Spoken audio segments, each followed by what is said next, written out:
Confirmation has arrived from Brussels that the Pelješac Bridge is the best solution for connecting Croatia's southernmost region with the rest of the country. The government must now conduct a feasibility study and prepare a list of expenses to determine the exact cost of the bridge. The project is estimated to be worth some €200 million. Croatia must convince Brussels to finance 50 to 70% of the entire cost. What needs to happen now, if the Croatians want to pursue this option, is that they'll have to prepare a much fuller study, a much fuller feasibility study, which will have to look at things like the cost options, design and environmental impact, and then they can submit those to the European Commission to see whether this is something that we can approve. The Croatian Employers Association said today that changes were needed to the government's new Labour Act to stimulate job creation and reduce unemployment, complaining that the new law didn't make it easier to fire people and hadn't increased the number of working hours. They also said that union calls for a general strike were unnecessary, as they were the ones responsible for one of the most inflexible and rigid labour laws in Europe.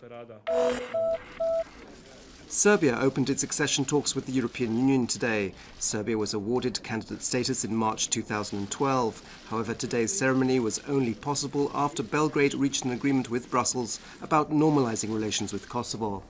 Croatian Foreign Minister Vesna Pusic was present at today's ceremony. EU Enlargement Commissioner Stefan Füle commented, "Starting negotiations means entering in a very demanding phase.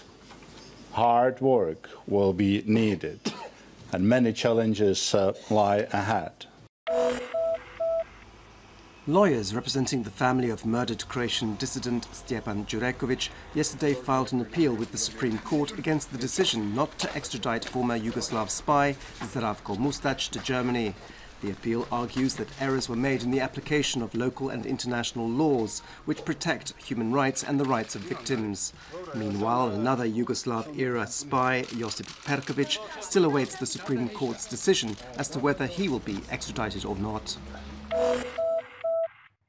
The allegations of conflict of interest against Assistant Finance Minister Branko Šegon are to be discussed at today's closed-door session of the Croatian Bank for Reconstruction and Development's Supervisory Board.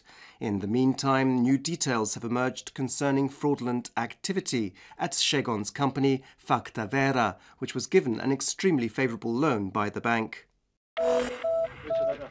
Commemorations are being held this week to mark 21 years since Operation Maslenica.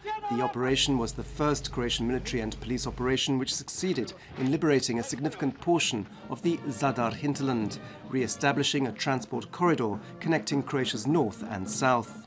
Parliamentary Speaker Josip Leko this morning laid wreaths in Zadar and lit candles in the city's cemetery in memory of the 127 people who lost their lives in the operation. Sport, and in the second round of the European Handball Championships in Denmark, Croatia plays their second game against Russia this afternoon. Croatia needs a win to stay in contention for a semi-final place.